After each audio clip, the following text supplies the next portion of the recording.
वसुदेवसुतं देवं कंसचाणूरमर्दनं देवकी परमानन्दं कृष्णं वन्दे जगद्गुरुम्.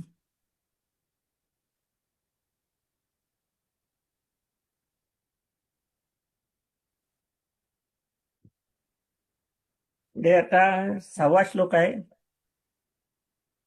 भगवंत सांगतायत, महर्षयः सप्तपूर्वे चत्वारो मनवस्तथा मद्भावा मानसा जाता येषां लोक इमाः प्रजाः. मग ते थोडेसे माहिती देतात किंवा 7 महर्षी आहेत, त्यांच्या पूर्वी असणारे 4 सनकादिक, तसेच स्वयंभू असे 14 मनु आहेत. हे माझ्या ठिकाणी भाव असलेले सर्व माझ्या संकल्पने उत्पन्न झालेले आहेत. सगळ्या जगातली प्रजा त्यांचीच आहे. आता यातलं थोडं तपशील बघूया आपण. की ते आता विभूती सांगतायत. ते पुढे सांगितलेच आणखी नाहीत, पण याच्यामध्ये काय झालं, 7 महर्षी आहेत, 4 सनक सनत सनक सननंदन आणि सनावत असे 4 सनक आहेत. नंतर मरीची, अंगिरा, अत्री, पुलस्त्य, पुलह, ऋतू, वशिष्ठ हे 7 महर्षी आहेत. 14 मनु आहेत. ते 14 मन्वंतर आहेत आणि प्रत्येक मन्वंतराचा एक मनु आहे. ते मन्वंतराचं मागे थोडी आपली चर्चा झाली आहे, ते चतुर्युग वगैरे.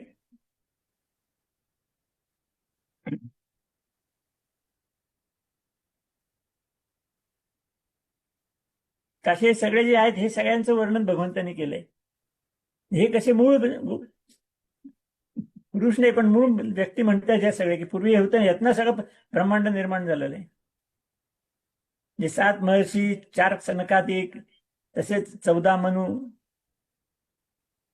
हे माझ्या ठिकाणी भाव असलेले, हे सगळे परमेश्वर स्वरूपाच्या जवळपास असलेले अशा अर्थाने ते सगळेच माझ्या संकल्पने उत्पन्न झाले. सगळं ब्रह्मांडच मुळे परमेश्वराच्या संकल्पने उत्पन्न झालंय. एकोहम बहुश्याम हा परमेश्वराचा संकल्प होता आणि त्यातनं हे सगळं निर्माण झालंय.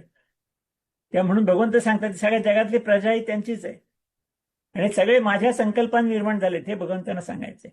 आणि ते संकल्प असं होता, मगाशी म्हटलं असे की एकोहम बहुश्याम, मी एक आहे, आता बहु होईल, हा भगवंतांनी संकल्प केला आणि त्यातनं मग टप्प्याटप्प्याने या सगळ्या गोष्टींची निर्मिती झाली. तेच त्याचं वर्णन करतायत. तर शेवटी ह्या सगळ्या विभूतीच म्हणायला पाहिजेत. भगवंताचं अस्तित्व जास्ती प्रमाणात असलेले विभूती आहेत. म्हणून पुढे ते म्हणतात 7व्या श्लोकात, एताम विभूतीम योगम च ममयो वेत्ती तत्वतः. बघा तेच म्हटलंय, सो विकंपेन योगेन युज्यते नात्र संशयः.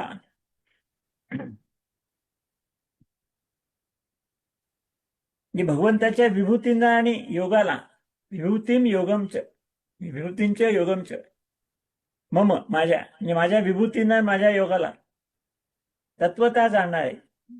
तत्वता जाणण्याचा अर्थ पूर्णाशाने जाणणे, शब्दशः नाही.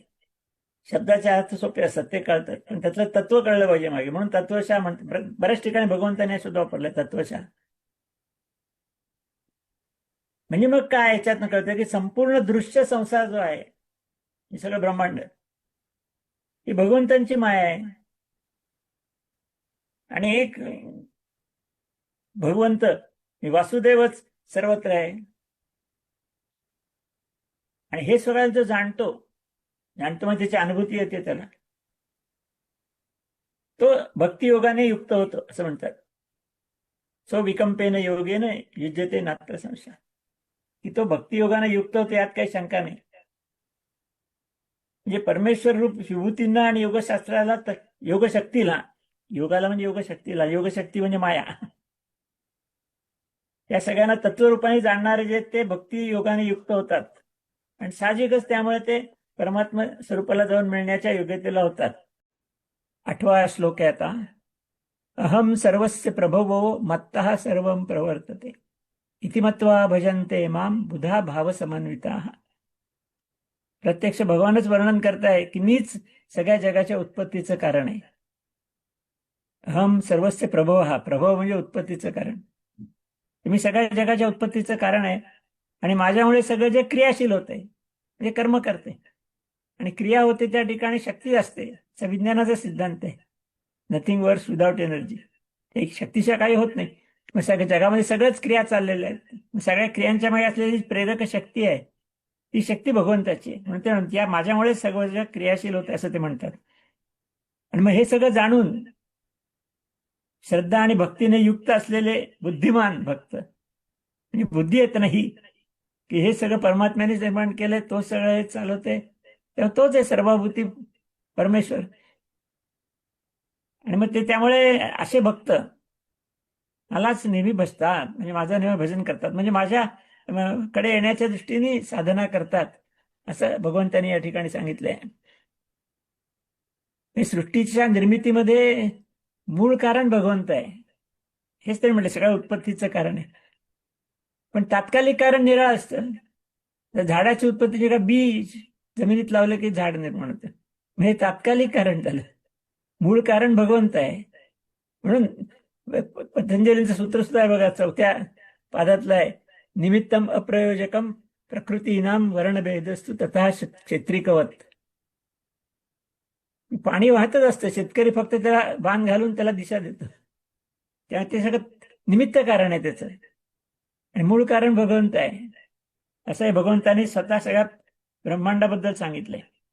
पुढच्या श्लोकात भगवंत म्हणतायत, मच्चित्ता मद्गत प्राणा बोधयंत परस्परम कथयंतश्च माम नित्यम तुष्यंती च रमंती च. हे माझ्या ठिकाणी निरंतर मन लावलेले, म्हणजे काय माझ्या ठिकाणीच भजन करणारे, एकरूपता साधणारे, माझ्या ठाई प्राण अर्पण करणारे. म्हणजे प्राण अर्पण म्हणजे काय, मरेपर्यंत भगवंताचंच ध्यान करण्याचं म्हणजे प्राण अर्पण करणारे अशा अर्थाने होणार आहे ते. असे माझे सगळे जे भक्तजन आहेत ते भक्तीच्या बाबत एकमेकाशी चर्चा करतात, त्यांच्या दुसरा विषयच नसतो. असे भक्तजन एकत्र आले की ते माझ्या भक्तीच्या संदर्भातल्या सगळ्या चर्चा चालतात. नंतर माझा प्रभाव जो आहे सृष्टीच्या निर्मितीचा आणि क्रिया करणाऱ्याचा, तो तसेच माझे गुण आहेत, या सगळ्या सकट ते कीर्तन करत असतात. कीर्तन म्हणजे वर्णन करत असतात, आणि त्याच्यामध्येच त्यांना संतुष्टी असते, त्याच्यातच संतुष्ट राहतात, आणि मला वासुदेवालाच कायम रममाण होत असतात. आणि म्हणून साहजिकच ते मला येऊन मिळतात, जन्ममरणाच्या फेऱ्यातून ते मुक्त होतात. हे सगळ्यांनी स्पष्ट या ठिकाणी केलेलं आहे. हे जे माझ्या पूर्णपणे तन्म होऊन भक्तीमध्ये लीन होत आहेत आणि माझ्यामध्येच नेहमी रममाण होत आहेत, त्या संदर्भातच भगवंत पुढे सांगतायत. 10वा श्लोक आहे, तेषाम सतत युक्तानाम भजताम प्रीतिपूर्वकम ददामी बुद्धियोगम तम येन मामुपयांती ते. भगवंत म्हणतात की जे माझे ध्याना वगैरे मग्न झालेले आहेत, ते सांसारिक कामं करतायत सगळे, पण भगवंताचा दुसरा विषय नाही कुठला त्यांच्या डोक्यात, आणि प्रेमाने बसतायत. अशा भक्तांना मी तत्वज्ञान रूपी योग देतो असं म्हणतात. बुद्धियोगम ददामी, बुद्धियोग देतोय. बुद्धियोग म्हणजे दुसऱ्या अध्यायात बुद्धियोगाचं वर्णन केलं सगळं, आपण पाहिलं सगळं, आत्मा, आत्म्याचं अमरत्व वगैरे वगैरे सगळं, परमात्मा हे सगळं, तर ते सगळं ज्ञान देतो. आणि मुख्य म्हणजे कसं आहे की अशा भक्तांना मागच्या जन्मातील अपुरं राहिलेल्या साधनेची स्मृती पण करून देतो, किंवा मागच्या जन्मी खूप साधना केली, आता थोडी राहिली आहे, आणि मग त्यांना अशाच ठिकाणी जन्माला घालतात की ज्या ठिकाणी घरातलं वातावरण त्यांना योग्य राहील. हे बघा भगवंत किती काळजी करतात, आणि त्यामुळे त्यांच्या बुद्धीत भगवंताचा दुसरा कुठला विचारच येणार नाही अशा प्रकारची परिस्थिती निर्माण करतात. आणि भक्त त्याला अनुकूल असतोच, समसमाज संयोग की झाला असा ते अनुकूल असतो, त्याला अशी परिस्थिती अनुकूल पण मिळते, आणि मग साहजिकच भगवत रूप होऊन जातो.